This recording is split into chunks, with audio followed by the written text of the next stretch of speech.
కూడా చాలా మంది అదే కోరుకున్నారు. ఎందుకంటే మళ్ళీ వస్తానండి మీ దగ్గరికి. కనకదుర్గ గారు అడ్వకేట్ అండి మీరు అండ్ సైకాలజిస్ట్, మీరు చెప్పండి మేడం, అత్యంత క్రూరమైన చర్య ఇది. ఒక 10 సంవత్సరాల అమ్మాయిని 14 సంవత్సరాల అబ్బాయి అతి క్రూరంగా చంపేయడం జరిగింది. అది కూడా ఒక బ్యాట్ కోసం చంపేయడం జరిగింది. అంటే ఇలాంటి సిచ్యువేషన్ అబ్బాయికి క్రియేట్ అవ్వడానికి, ఇలా ఆలోచించడానికి కారణాలు ఏమై ఉంటాయంటారు? అసలు జనరల్ గా పిల్లల్లో ఇలాంటి కండక్ట్ డిజార్డర్ అది ఏంటంటే ఇది ఒక లెర్నింగ్ బిహేవియర్ అండి. వాళ్ళు పూర్తిగా ఒక కొద్ది రోజుల నుంచి ఇది అబ్బాయి ఆల్ ఆఫ్ ద సడన్ తీసుకున్న డెసిషన్ కాదు.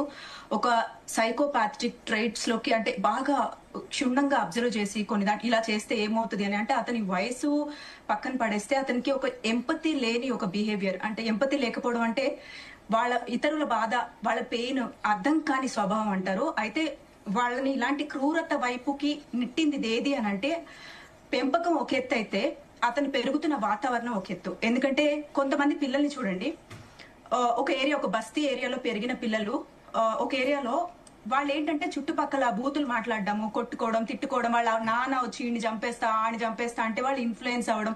చంపడం అనేది వాళ్ళకి నిజంగా తెలియదు. అసలు చంపితే దాని నెక్స్ట్ కాన్సిక్వెన్సెస్ ఏంటి అనేది కూడా వాళ్ళు ఊహించలేరు. ఒక హీరోయిడ్ గా ఇది తెలియదులే అనుకోవడం అంటే అది చెప్పాలంటే ఖచ్చితంగా అబ్బాయి మెంటల్ బిహేవియర్ అంటే క్రూయల్ గా ఇట్లా మర్డర్ చేస్తే నేను దొరకను అనేది ఒక స్కెచ్ చేసుకుని దాన్ని నమ్మాడు అతను. ఇది చేస్తే నాకు ఇలా జరుగుతుంది, దానివల్ల ఫ్రూట్స్ అంటే ఇలా కొన్ని ఫలితాలు దొరుకుతాయి, నేను ఇది ఖచ్చితంగా నన్ను కనిపెట్టలేరు అనే ఒక ఏమంటారు ఒక ఊహాజనిత ఇదిలోకి వెళ్ళిపోయి ఇమిటేట్ చేసుకుని అతను చేశాడు. కానీ నాకు తెలిసి అతను ఒక 10 ఏళ్ల నుంచి, అంటే ఇప్పుడు అతని ఏజ్ ఒక 10-12 ఏళ్ళు అనుకుంటే దాదాపు వాళ్ళ ఇంట్లో గమనిస్తున్నాడు అనుకుంటా. ఎవరైనా మూర్ఖుల మధ్య ఉండడం అనుకోండి, లేకపోతే అతను కనిపెట్టలేకపోవడం అనేది సమాజంలో జరుగుతున్న ఫెయిల్యూర్ అనొచ్చు. ఇందాక స్కూల్ గురించి మాట్లాడితే నాకు వచ్చింది, స్కూళ్లలో కూడా కొన్ని స్కూల్స్ లో కొట్టకూడదు, తిడితే తప్పు, చట్టం ఒప్పుకోదు అంటారు. అలా అని పిల్లల్ని వదిలేమని ఎవరు చెప్పరండి. స్కూల్లో క్రమశిక్షణ కొట్టడం కాకుండా వేరే రకాలుగా మనం కొన్ని ఎత్తుకోవచ్చు కూడా. కొట్టకుండా ఇంకేం చేయొచ్చు, వాళ్ళ మీద కాన్సన్ట్రేషన్ లేదు. ఏ పేరెంట్స్ కి కూడా వాళ్ళ సంపాదన, డబ్బులు వెనకేసుకుందాం ఇలా చేద్దాం తప్ప ఒక పిల్లోడిని వాడు తప్పు చేస్తే వచ్చిన డబ్బులన్నీ చాలా రకాలుగా అవి లాస్ అవుతాయి. డబ్బులు, పరువు, సమాజంలో లాస్ అయ్యేది. పిల్లల బిహేవియర్ ఫస్ట్ దాని మీద ధ్యాస పెడితే అంతకు మించిన ఇది ఉండదు. అయితే ఇతని క్రూయల్ బిహేవియర్ వెనకాల నాకు తెలిసి తల్లిదండ్రులు వాడు స్కెచ్ చేసుకుంటూ నోట్ పుస్తకాల్లో రాసుకుని వచ్చాడు. వాడు రైటింగ్ స్పెల్లింగ్స్ కూడా జరగలేదు, అన్ని రాసుకుని నేను ఇలా చేయబోతున్నాను ఇలా. వాడు ఖచ్చితంగా ఫ్రెండ్స్ తో కూడా చెప్పుండాలి. వాడిని చాలా లైట్ తీసుకోవడం వల్ల ఇంత పెద్ద దారుణం జరిగిందని చెప్పొచ్చు. ఆ అమ్మాయికి తల్లిదండ్రులకి అసలు ఇంత పెద్ద పనిష్మెంట్ ఏం చేస్తే అది పూడుతుందో. ఇప్పుడు జువెనల్ జస్టిస్ కూడా అబ్బాయికి చేసేది ఏం లేదు, తీసుకెళ్లి స్కూల్లో చదివిపిస్తారు.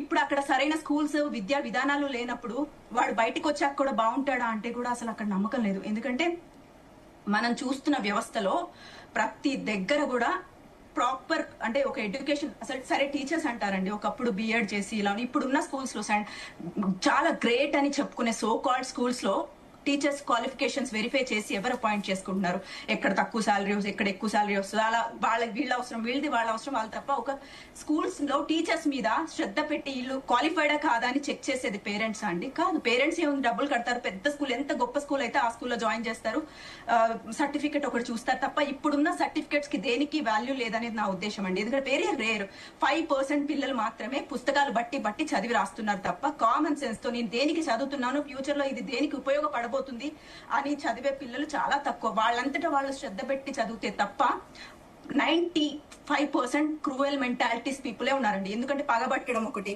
తిట్టడం, కోపము తల్లిదండ్రుల నుంచి నేర్చుకుంటున్నాడు. వాడు నేను తిట్టాడా, వాడి పని నేను రేపు చెప్తా, ఇట్లాంటి పేరెంట్స్ పిల్లల దగ్గర మాట్లాడుతున్నారు.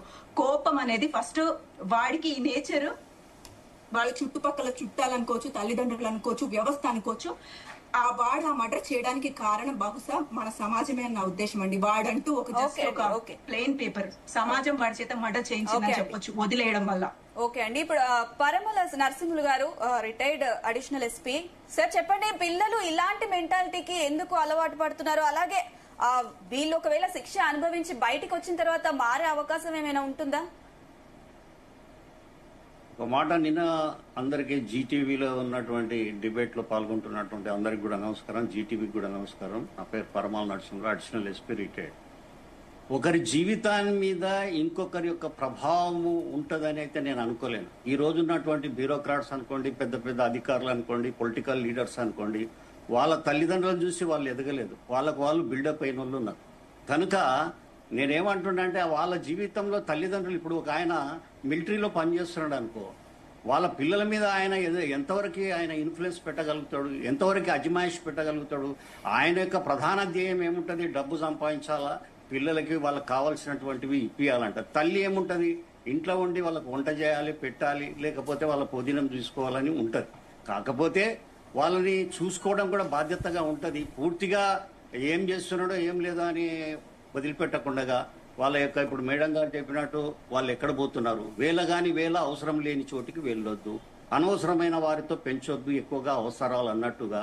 నైట్ ఎక్కడో పోతున్నాడు ఆయన, నైట్ ఎక్కడ పోతున్నాడు, ఏం కథ, ఏం చేస్తున్నాడు, ఎవరి పిల్లలతో తిరుగుతున్నాడు, వాళ్ళ ఫోన్ నంబర్లు ఏమన్నా ఉన్నాయా, వాళ్ళ కుటుంబాలు ఏంది, అసలు మీ ఫ్రెండ్స్ ఎవరంటే తల్లిదండ్రులకు వాళ్ళ ఫ్రెండ్స్ పేర్లు తెలియవు, వాళ్ళ నంబర్లు తెలియవు, వాళ్ళ తల్లిదండ్రుల గురించి తెలియదు, వాళ్ళ యొక్క అడ్రస్లు ఉండవు, ఇంటి అడ్రస్ ఉండదు, ఫోన్ నంబర్లు ఉండదు. ఇటువంటివి ఏదైనా జరిగినప్పుడు ఆశ్చర్యానికి గురి